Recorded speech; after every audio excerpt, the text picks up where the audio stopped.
দুবাইয়ে আটকে পড়েছেন ব্যাডমিন্টন তারকা পিভি সিন্ধু। পরিস্থিতি যেদিকে যাচ্ছে তাতে ক্রমশ ভয় বাড়ছে। বিমানবন্দরে যেখানে আমাদের রাখা হয়েছে তার বাইরে বিস্ফোরণ হয়েছে। দৌড়ে বেরিয়ে প্রাণে বেঁচেছেন আমার কোচ। আরও নিরাপদ জায়গায় আমাদের সরিয়ে নিয়ে যাওয়া হয়েছে। এক্স হ্যান্ডেলে পোস্ট করেছেন ব্যাডমিন্টন তারকা পিভি সিন্ধু। এখন তারা ঠিক আছেন। সাহায্যের জন্য দুবাই বিমানবন্দর কর্তৃপক্ষ বিদেশ মন্ত্রককে ধন্যবাদ পোস্ট করেছেন সিন্ধু। দুবাই আটকে পড়েছেন ব্যাডমিন্টন তারকা এবং তিনি পোস্ট করেছেন সোশ্যাল মিডিয়ায় যে পরিস্থিতি যেদিকে যাচ্ছে তাতে ক্রমশ ভয় বাড়ছে।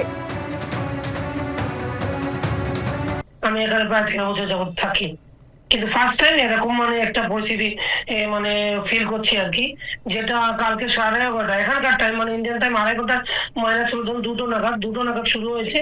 আমি জাস্ট বাইরে ছিলাম কাজে, আসার পথে শুরু হয়েছে। আর যেতে পারিনি, একটু বেরিয়েছিলাম তখন ধোঁয়া উঠছে, তখন থেকে যে শুরু হয়েছে কিছুক্ষণ পর বিকেল সন্ধ্যার দিকে ধরুন এখানকার টাইম ধরুন 5টার দিকে কি স্টপ হয়েছে, ভাবনার মতো শেষ হয়েছে এবং মিনিস্ট্রি অফ ইন্টেরিয়র থেকে বারবার দিচ্ছে যে এখন আমরা কন্ট্রোলে আছি বুঝে কিছুক্ষণ পরে শুরু হয়েছে। সারা রাত ঘরের উপর দিয়ে মিশে যাচ্ছে, 3টার সময় একদম দেখলাম 4টা একসাথে এরকম দেখছি। ঘরের উপর দিয়ে মিশে যাচ্ছে, ডিফেন্স সিস্টেম আটকাচ্ছে 95% উপরে আটকাচ্ছে।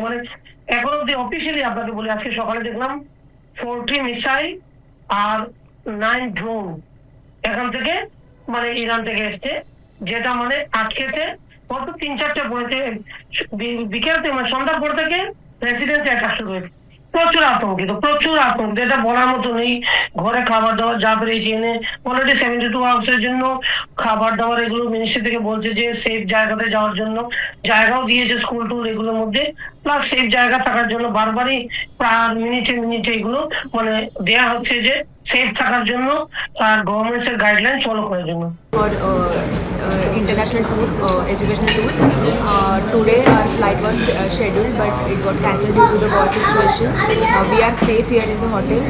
We have provided with all the meals and facilities, so no need to worry there. We will be back soon to India. মধ্যপ্রাচ্যেতে 1 কোটির উপর ভারতীয় থাকেন। এখন নানান জায়গায় আক্রমণ হওয়ার সম্ভাবনা আছে। তাদের সুপ্রিম রিলিজিয়াস লিডারকে মেরেছে, রেভলিউশনারি গার্ড চুপচাপ হয়তো থাকবে না। যুদ্ধ তো বলেন তো এখন ইগোর লড়াই, যুদ্ধটা ইগো। সুতরাং এখন যারা আসবে তারা কিছুদিন বা এসেছে তারা কিছুদিন তো লড়াই করার চেষ্টা করবে না। আমেরিকা যে সমস্ত সেটেলমেন্ট গুলো আছে মধ্যপ্রাচ্যে, সেগুলোতে অ্যাটাক হয়েছে, আরো হয়তো ঘনীভূত হবে। তার ফলে আমাদের একটা বড় দায়িত্ব হচ্ছে সেই সমস্ত মানুষগুলো যাতে নিরাপদে থাকে। 1 কোটি মানুষকে তো নিয়ে আসা যাবে না, হ্যাঁ সরকার ভাববে কোথায় থেকে কিছু প্রয়োজন আছে কিনা। এবিপি আনন্দ, এগিয়ে থাকে, এগিয়ে রাখে।